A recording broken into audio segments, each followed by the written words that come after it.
আসসালামু আলাইকুম। আন্তর্জাতিক সংবাদে আপনাকে স্বাগতম। শুরুতেই সংবাদ শিরোনাম, পরে বিস্তারিত।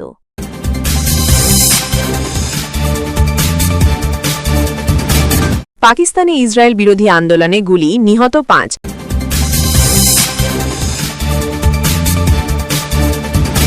ফিলিস্তিনি বন্দীদের জোর করে নির্বাসনে পাঠাবে ইসরায়েল।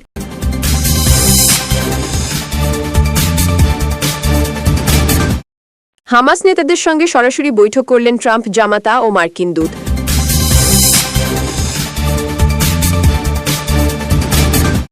গাজায় যুদ্ধ শেষের ঘোষণা ট্রাম্পের।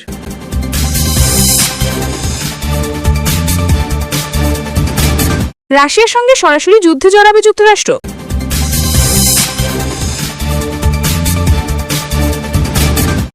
সব ইসরায়েলি জিম্মিকে মুক্তি দিয়েছে হামাস।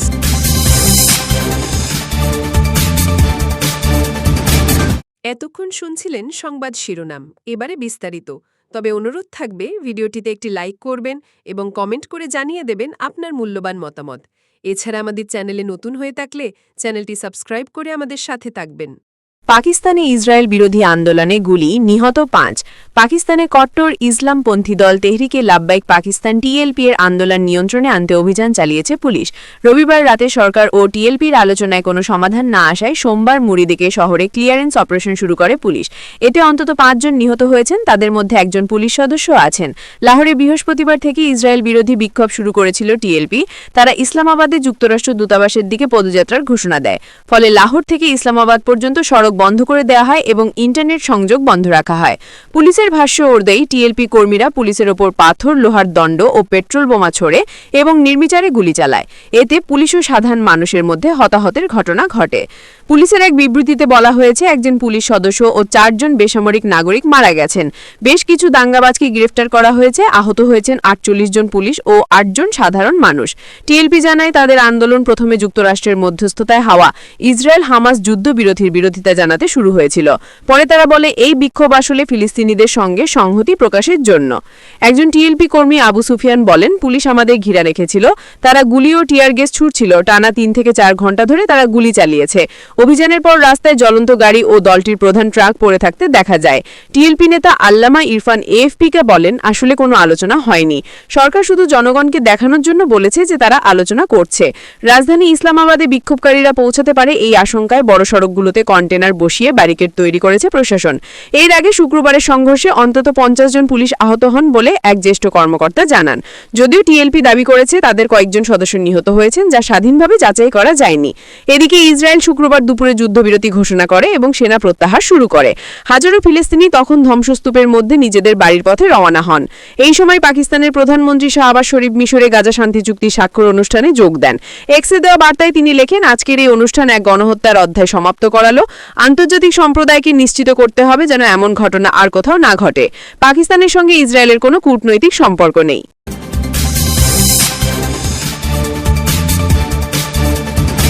ফিলিস্তিনি বন্দীদের জোর করে নির্বাসনে পাঠাবে ইসরায়েল। মার্কিন প্রেসিডেন্ট ডোনাল্ড ট্রাম্পের মধ্যস্থতায় থেমেছে দখলদার ইসরায়েলের আগ্রাসন। যুদ্ধবিরতি চুক্তির অংশ হিসেবে গাজায় বন্দী থাকা ইসরায়েলি জিম্মিদের সোমবার মুক্তি দিয়েছে হামাস। এদিন বেশ কয়েকজন ফিলিস্তিনিকেও মুক্তি দেয় ইসরায়েল। তবে কাতার ভিত্তিক গণমাধ্যম আল জাজিরা জানিয়েছে, ফিলিস্তিনি পরিবারের কাছে এই মুক্তির আনন্দ পরিণত হয়েছে বিষাদে। খুব কাছে থেকেও প্রিয়জনকে পাওয়ার আশা ফুরাচ্ছে। তারা জানতে পেরেছে তাদের প্রিয়জনদের তৃতীয় কোনো এক দেশে নির্বাসনে পাঠানো হবে। ফিলিস্তিনি বন্দীদের মিডিয়া অফিস জানিয়েছে, সোমবার ১৩ অক্টোবর মুক্তি পাওয়া কমপক্ষে ১৫৪ জন ফিলিস্তিনি বন্দীকে ইসরায়েল জোরপূর্বক নির্বাসনে পাঠাবে। নির্বাসনে পাঠানো এসব বন্দী ইসরায়েল থেকে মুক্তি পাওয়া ফিলিস্তিনিদের বড় একটি অংশের অন্তর্ভুক্ত। আল জাজিরা জানিয়েছে, মোট প্রায় ২৫০ জন ফিলিস্তিনি বন্দীকে ইসরায়েলি কারাগার থেকে মুক্তি দেওয়া হচ্ছে। এর পাশাপাশি গাজা উপত্যকা থেকে আটক করা প্রায় ১৭০০ জন ফিলিস্তিনিকেও ধরা হচ্ছে, যারা গত ২ বছর ধরে ইসরায়েলের যুদ্ধ চলাকালীন সময়ে আটক হন। তবে এখনও নিশ্চিত নয় মুক্তি পাওয়া ফিলিস্তিনিদের কোথায় পাঠানো হবে।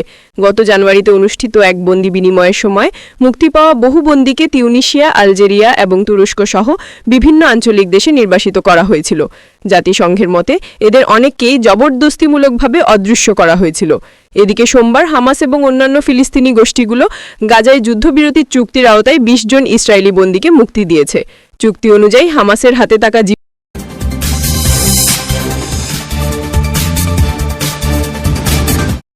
হামাস নেতাদের সঙ্গে সরাসরি বৈঠক করলেন ট্রাম্প জামাতা ও মার্কিন দূত স্টিভ উইটকফ ও ডোনাল্ড ট্রাম্পের জামাতা জ্যারেড কুশনার গত বুধবার 8 অক্টোবর মিশরের শার্ম আল শেখে হামাসের শীর্ষ নেতা বিশেষ করে খালিল আল হায়ার সঙ্গে বিরল এক বৈঠক করেছেন। ফিলিস্তিনি আন্দোলনের ঘনিষ্ঠ সূত্রগুলো মিডল ইস্ট আইকে জানিয়েছে, এই বৈঠকই গাজায় যুদ্ধবিরতির চুক্তি চূড়ান্ত করতে গুরুত্বপূর্ণ ভূমিকা রেখেছে। পরদিন বৃহস্পতিবার ইসরায়েল, হামাস ও মিশরের মধ্যস্থতাকারীরা চুক্তিতে সই করেন। ওই চুক্তির মাধ্যমে গাজায় জাতিগত নিধন বন্ধে সিদ্ধান্ত হয়। হামাস নেতাদের সংখ্যা ছিল জীবিত 20 জন ইসরায়েলি বন্দীকে মুক্তি দেওয়ার পর ইসরায়েল আবার গাজায় হামলা শুরু করতে পারে। সূত্র জানিয়েছে, মধ্যপ্রাচ্য বিষয়ক মার্কিন দূত উইটকফ এবং কুশনার হামাস নেতাদের সঙ্গে এক বিরল বৈঠক করতে মিশরে উড়ে যান। ওই বৈঠকের উদ্দেশ্য ছিল চুক্তির মাধ্যমে যুদ্ধ স্থায়ীভাবে শেষ করা। মার্কিন কর্মকর্তাদের সঙ্গে হামাসের এই বৈঠকের খবর প্রথম প্রকাশ করে মার্কিন সংবাদ মাধ্যম অ্যাক্সিওস। তাদের প্রতিবেদনে বলা হয়, উইটকফ কাতার, মিশর ও তুরস্কের মধ্যস্থতাকারীদের বলেছেন ট্রাম্প নিজেই এই প্রতিশ্রুতি দিয়েছেন। গত বুধবার স্থানীয় সময় রাত 11টার দিকে কাতারের মধ্যস্থতাকারীরা উইটকফের ভিলায় গিয়ে জানান, গাজায় যুদ্ধবিরতির আলোচনায় অচলাবস্থা তৈরি হয়েছে। তারা প্রস্তাব দেন মার্কিন দূতরা যেন সরাসরি হামাস নেতাদের সঙ্গে বসেন। পরে উইটকফ ও কুশনার আরেকটি ভিলায় যান, যেখানে তুরস্ক ও মিশরের গোয়েন্দা প্রধান, কাতারের শীর্ষ কর্মকর্তা এবং হামাসের 4 জন শীর্ষ নেতা উপস্থিত ছিলেন। বৈঠকে হামাসের প্রতিনিধি দলের নেতৃত্ব দেন হায়া। মাত্র 3 সপ্তাহ আগে দোহায় ইসরায়েলের বিমান হামলায় তিনি প্রাণে বেঁচে যান। প্রায় 40 মিনিটের আলোচনায় উইটকফ হামাস নেতাদের বলেন, গাজায় আটক ইসরায়েলি বন্দীরা এখন আর সম্পদ নয়, বরং বোঝা হয়ে দাঁড়িয়েছে। তাই প্রথম ধাপের চুক্তি এগিয়ে নেওয়ার সময় হয়েছে এবং সীমান্তের দুপাশের মানুষকে ঘরে ফেরানো দরকার। হায়া জানতে চান, ট্রাম্পের পক্ষ থেকে হামাসের জন্য কোনো বার্তা আছে কিনা।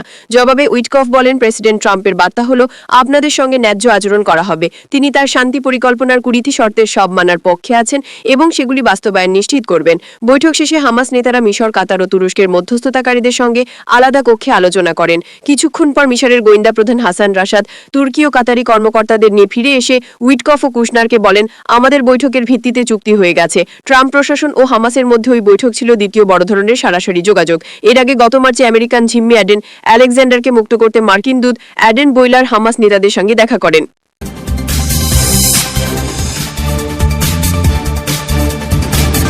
গাজায় যুদ্ধ শেষের ঘোষণা ট্রাম্পের। গাজায় দীর্ঘ 2 বছরের যুদ্ধের অবসান ঘটিয়ে ইসরায়েল ও হামাসের মধ্যকার ঐতিহাসিক বন্দি বিনিময়ের পর মার্কিন প্রেসিডেন্ট ডোনাল্ড ট্রাম্প সোমবার 13 অক্টোবর এই সংঘাতের সমাপ্তি ঘোষণা করেছেন, খবর রয়টার্সের। এদিন যুদ্ধবিরতি চুক্তির অংশ হিসেবে জীবিত জিম্মিদের ইসরায়েলের হাতে তুলে দিয়েছে হামাস। মৃত জিম্মিদের মরদেহ ফেরত দেয়া শুরু হয়েছে। ইসরায়েল বিপুল সংখ্যক ফিলিস্তিনি বন্দীকে তাদের পরিবারের কাছে ফিরিয়ে দেয়। রেডক্রসের মাধ্যমে গাজা থেকে 20 জন জীবিত ইসরায়েলি জিম্মিকে হস্তান্তরের পর ইসরায়েলি সামরিক বাহিনী তাদের গ্রহণের খবর নিশ্চিত করে। তেল আবিবের জিম্মি স্কয়ারে অপেক্ষমান হাজার হাজার মানুষের মধ্যে এই ঘোষণার সঙ্গে সঙ্গে উল্লাস, আলিঙ্গন এবং আনন্দের অশ্রু দেখা যায়। অন্যদিকে ইসরায়েলের কারাগার থেকে প্রায় 2000 ফিলিস্তিনি বন্দী ও আটক ব্যক্তিকে বহনকারী বাস যখন গাজায় পৌঁছায়, তখন হাজার হাজার আত্মীয় স্বজন আনন্দাশ্রু নিয়ে তাদের বরণ করে নিতে ভিড় করেন। এদিন মধ্যপ্রাচ্য সফরে যান মার্কিন প্রেসিডেন্ট ডোনাল্ড ট্রাম্প। ইসরায়েলে গিয়ে দেশটির পার্লামেন্ট নেসেটে ভাষণ দেন তিনি। ভাষণে ট্রাম্প বলেন, আকাশ শান্ত, বন্দুক নীরব, সাইরেন হেমে গেছে এবং অবশেষে পবিত্র ভূমিতে শান্তি বিরাজ করছে। তিনি যোগ করেন, ইসরায়েলি ও ফিলিস্তিনি উভয়ের জন্যই এটি ছিল একটি দীর্ঘ দুঃস্বপ্নের অবসান। নেসেটে ভাষণ শেষে বৃহত্তর আঞ্চলিক শান্তি এবং গাজার ভবিষ্যৎ নিয়ে আলোচনা করতে মিশরীয় ইউরোপীয় নেতাদের সঙ্গে মিশরের পর্যটন সহ শার্ম আল শেখে শান্তি সম্মেলনে যোগ দেন মার্কিন প্রেসিডেন্ট। গাজায় যুদ্ধবিরতি টেকসই করার লক্ষ্যে বিশ্ব নেতাদের অংশগ্রহণে এই সম্মেলনের আয়োজন করা হয়। সম্মেলনের উদ্বোধনী ভাষণে ট্রাম্প মিশর, কাতার ও তুরস্কের নেতাদের সঙ্গে একটি দলিলে সই করে গাজা চুক্তিকে স্বাগত জানান এবং সম্মিলিতভাবে কাজ করার অঙ্গীকার করেন। মিশরীয় প্রেসিডেন্টের কার্যালয় জানিয়েছে, আলোচনায় গাজার প্রশাসন, নিরাপত্তা এবং পুনর্গঠন নিয়ে কথা হয়েছে। ট্রাম্প এই চুক্তির প্রশংসা করে একে সেরা চুক্তিগুলোর মধ্যে সেরা বলে অভিহিত করেন এবং বলেন, এখন পুনর্গঠন শুরু হচ্ছে। সম্মেলনে ইসরায়েল ও হামাসের কোনো প্রতিনিধি উপস্থিত ছিলেন না এবং সৌদি আরব ও সংযুক্ত আরব আমিরাতের নেতারাও যোগ দেননি। তবে ফিলিস্তিনি কর্তৃপক্ষের প্রেসিডেন্ট মাহমুদ আব্বাস ট্রাম্পের সঙ্গে দীর্ঘ সময় ধরে কথা বলেন। ইসরায়েলের আপত্তি সত্ত্বেও ফিলিস্তিনি কর্তৃপক্ষ গাজার ভবিষ্যতে প্রশাসনে একটি গুরুত্বপূর্ণ ভূমিকা নিতে আগ্রহী।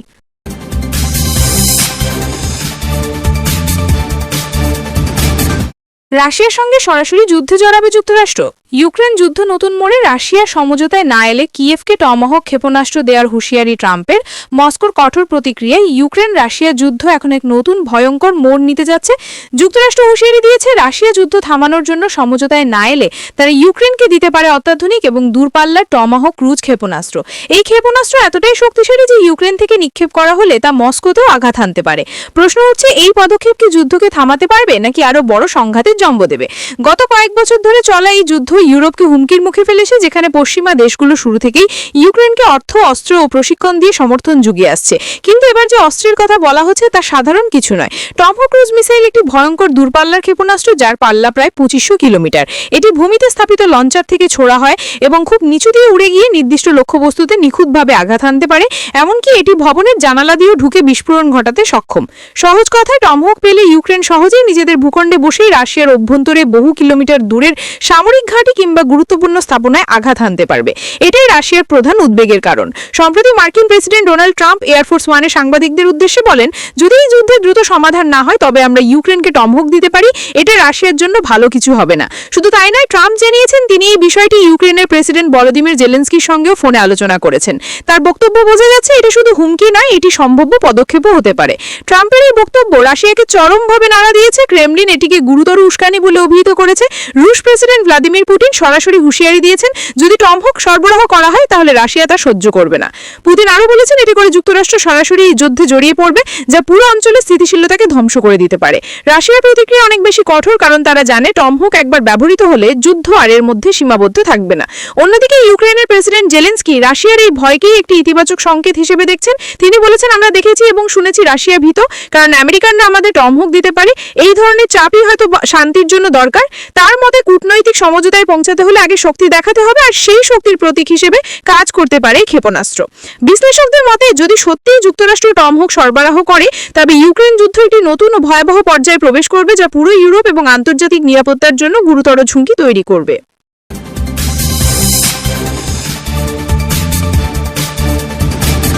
সব ইসরায়েলি জিম্মিকে মুক্তি দিয়েছে হামাস। 2023 সালের 7 অক্টোবর জিম্মি হওয়া ইসরায়েলিদের মধ্যে জীবিত আছেন এমন 20 জনকে দাতব্য সংস্থা রেড ক্রসের কাছে হস্তান্তর করেছে ফিলিস্তিনি সশস্ত্র সংগঠন হামাস। গতকাল প্রথমে 7 ও পরে 13 জনকে মুক্তি দেওয়া হয়। গাজায় শান্তি প্রতিষ্ঠার লক্ষ্যে মার্কিন প্রেসিডেন্ট ডোনাল্ড ট্রাম্পের 20 দফা চুক্তি বাস্তবায়নের অংশ হিসেবে ইসরায়েলি জিম্মিদের মুক্তি দিয়েছে হামাস। চুক্তির অন্যতম শর্ত হিসেবে বাকি 47 জিম্মি ও এক ইসরায়েলি সেনার লাশ ইসরায়েলের কাছে হস্তান্তর করা হবে। জিম্মিদের মুক্তির খবরে তেল আবিবের হোস্টেড স্কোয়ারে জমায়েত হওয়া হাজারো ইসরায়েলি উল্লাসে ফেটে পড়েন। অপরদিকে চুক্তির অংশ হিসেবে ইসরায়েলের বিভিন্ন কারাগারে আটক হাজারো ফিলিস্তিনিদেরও মুক্তি দেওয়া শুরু হয়েছে। মুক্তি পেতে যাওয়া ফিলিস্তিনিদের মধ্যে 250 জনকে ইসরায়েলের নিরাপত্তা লঙ্ঘনের দায়ে আটক করা হয়েছিল। তাদের মধ্যে অনেকের বিরুদ্ধে ইসরায়েলি নাগরিক হত্যার অভিযোগ আছে। পাশাপাশি আরও 1700 জনকে গাজার যুদ্ধ চলাকালীন সময় ইসরায়েলি সেনা আটক করে। হামাসের দাবি, অন্যান্যদের পাশাপাশি 7 শীর্ষ ফিলিস্তিনি নেতাকেও মুক্তি দিতে হবে। সর্বশেষ তথ্যমতে এই বিষয়টি নিয়ে আলোচনা চলছে। ট্রাম্পের বক্তব্যের মধ্যেই ফিলিস্তিনকে স্বীকৃতি দিতে আহ্বান 2 ইসরায়েলি এমপির। ইসরায়েলের পার্লামেন্টের নেসেটে ভাষণ দেওয়ার সময় মার্কিন প্রেসিডেন্ট ডোনাল্ড ট্রাম্পকে বাধা দেন 2 এমপি। তারা এই সময় ফিলিস্তিনকে স্বীকৃতি দেওয়ার আহ্বান জানান। বার্তা সংস্থা আল জাজিরা নিশ্চিত করেছে যে মার্কিন প্রেসিডেন্টকে ইসরায়েলি পার্লামেন্টের সদস্য আইমান ওদে ও ওফের কাসিফ বাধা দিয়েছিলেন। তাদেরকে পরে ইসরায়েলি নিরাপত্তা কর্মকর্তারা টেনে হিঁচড়ে বের করে আনেন, তাদের কাছ থেকে ব্যানার ছিনিয়ে নেন। সরিয়ে নেওয়ার আগে ওদেহ একটি কাগজ তুলে ধরেন, যাতে লেখা ছিল ফিলিস্তিনকে স্বীকৃতি দিন। এরপর ওদে তার এক্স অ্যাকাউন্টে পোস্ট করে বলেছেন, ভাষণে যে পরিমাণ ভণ্ডামি ছিল তা অসহ্যনীয়। কোনো সুপরিকল্পিত গোষ্ঠীর মাধ্যমে কখনো দেখা না যাওয়া তোষামোদের মাধ্যমে নেতানিয়াহুকে মুকুট পরানো, তাকে এবং তার সরকারকে গাজায় সংগঠিত মানবতা বিরোধী অপরাধ থেকে লাখ লাখ ফিলিস্তিনি ও হাজার হাজার ইসরায়েলি নিহতদের রক্তের দায় থেকে অব্যাহতি দেয় না। তিনি বলেন, কিন্তু শুধুমাত্র যুদ্ধবিরতি এবং সামগ্রিক চুক্তির কারণেই আমি এখানে আছি। কেবল অধিগ্রহণের অবসান ঘটানো এবং ইসরায়েলের পাশাপাশি ফিলিস্তিন রাষ্ট্রকে স্বীকৃতি দেওয়াই সকলের জন্য ন্যায় বিচার, শান্তি এবং নিরাপত্তা বয়ে আনবে। কাশিফও একই পোস্টার তুলে ধরেছিলেন, আমরা বিরক্ত করতে আসিনি, বরং ন্যায় বিচার দাবি করতে এসেছি। সত্যিকারের শান্তি, যা এই ভূখণ্ডের উভয় সম্প্রদায়ের মানুষকে ধ্বংসের হাত থেকে রক্ষা করবে, কেবল তখনই আসবে যখন অধিগ্রহণ এবং বর্ণবাদের অবসান ঘটতে এবং ইসরায়েলের পাশাপাশি একটি ফিলিস্তিনি রাষ্ট্র প্রতিষ্ঠা হবে। তিনি এক্সে লিখেছিলেন, অধিগ্রহণ হতে অস্বীকার করুন, রক্তপাতকারী সরকারের বিরুদ্ধে প্রতিরোধ করুন। ঘরে ফিরছেন বন্দী ফিলিস্তিনিরা, রামাল্লায় আবেগঘন পরিবেশ। ইসরায়েলে জীবিত সব জিম্মিকে মুক্তি দেওয়ার পর এবার ইসরায়েলি বাহিনীর হাতে বন্দী 1950 জন ফিলিস্তিনিকে মুক্তি দেওয়ার প্রক্রিয়া শুরু হয়েছে। তাদেরকে বহনকারী 38টি বাসের মধ্যে 2টি বাস ইতোমধ্যে ফিলিস্তিনির রামাল্লায় পৌঁছেছে। তাদের মুক্তিতে রামাল্লায় এক আবেগঘন পরিবেশ তৈরি হয়েছে। দীর্ঘদিন পর আপনজনকে কাছে পেয়ে আনন্দ উল্লাসের সঙ্গে জড়িয়ে ধরে চিৎকার আর কান্নায় ভেঙে পড়েন সদ্য মুক্তি পাওয়া ফিলিস্তিনিদের স্বজনরা। ইসরায়েলি কারাগারে বছরের পর বছর ধরে কঠিন ও অবমাননামূলক পরিস্থিতির পরে মুক্তিপ্রাপ্তদের পরীক্ষা করা শুরু করেছে হাসপাতালের মেডিকেল টিম। তবে গাজা উপত্যকার অনেক পরিবার আল জাজিরাকে জানিয়েছে যে তাদের কাছে এখনও নিখোঁজ আত্মীয়দের সম্পর্কে কোনো তথ্য নেই। 154 জন ফিলিস্তিনিকে মিশরে পাঠিয়েছে ইসরায়েল। গাজা যুদ্ধবিরতি চুক্তির আওতায় মুক্তিপ্রাপ্ত 154 জন ফিলিস্তিনি বন্দীকে মিশরে পাঠানো হয়েছে বলে বন্দীদের মিডিয়া অফিস জানিয়েছে। বিদেশ থেকে নির্বাসিত 154 জন ফিলিস্তিনি বন্দীকে গ্রহণ করা হয়েছে এবং ফ্রি ফ্ল্যাট 3 চুক্তি বাস্তবায়নের অংশ হিসেবে তাদের মুক্তি প্রক্রিয়া সম্পন্ন করার জন্য আরব প্রজাতন্ত্রে মিশরে স্থানান্তরিত করা হয়েছে। এতে বলা হয়েছে, গাজাবাসীর জন্য 2 কোটি পাউন্ড সাহায্যের ঘোষণা যুক্তরাজ্য। যুদ্ধবিধ্বস্ত ফিলিস্তিনি গাজা উপত্যকার মানুষের জন্য যুক্তরাজ্য নতুন করে 20 কোটি মার্কিন পাউন্ড মানবিক সাহায্য দেওয়ার ঘোষণা করেছে। এই অর্থ গাজাবাসীর সুপেয় জল, স্যানিটেশন এবং স্বাস্থ্যসেবা উন্নয়নে ব্যয় করা হবে। রবিবার প্রকাশিত সংবাদে বলা হয়, এই অর্থায়ন চলবছর ফিলিস্তিনিদের জন্য যুক্তরাজ্য সরকারের দেওয়া 11 কোটি 7 লক্ষ পাউন্ড বৃহত্তর সাহায্যের অংশ। সাহায্যের এই নতুন প্যাকেজ গাজাবাসীর জীবন পুনর্নির্মাণ এবং নিরাপত্তা নিশ্চিত করার উদ্দেশ্যে দেওয়া হয়েছে। ফিলিস্তিনি রাষ্ট্র গঠনের বিষয়ে ট্রাম্পের পরিকল্পনা অত্যন্ত অস্পষ্ট। রাশিয়ার পররাষ্ট্রমন্ত্রী সের্গেই লাভরভ বলেছেন, ইসরায়েল ফিলিস্তিন সংহতি নিরসনের জন্য ট্রাম্পের পরিকল্পনা কেবল গাজা নিয়ে আলোচনা করে এবং ফিলিস্তিনি রাষ্ট্র গঠনের বিষয় যথেষ্ট সুনির্দিষ্ট নয়। আমরা লক্ষ্য করেছি যে ডোনাল্ড ট্রাম্পের শান্তি পরিকল্পনায় কেবল গাজার কথাই বলা হয়েছে। এতে রাষ্ট্র গঠনের কথা বলা হয়েছে কিন্তু খুবই অস্পষ্ট। পশ্চিম ভাগে কি ঘটানো যায় তা নির্ধারণ সহ এই পদ্ধতিগুলো পরিষ্কার করা অপরিহার্য। গাজা বিষয়ে এটি এতক্ষণ মস্কোর মধ্যে সবচেয়ে স্পষ্ট বিবৃতি ছিল, যেখানে বলা হয়েছিল যে ট্রাম্পের পরিকল্পনাকে তারা যথেষ্ট বিস্তারিত এবং দূরপ্রসারী মনে করেগা। যদিও লাভরভ বলেছেন যে রাশিয়া আশা করে পরিকল্পনার অধীনে ইসরায়েল এবং হামাসের মধ্যে সম্পাদিত সমস্ত চুক্তি বাস্তবায়িত হবে। সূত্র আল জাজিরা, বিবিসি, AFP।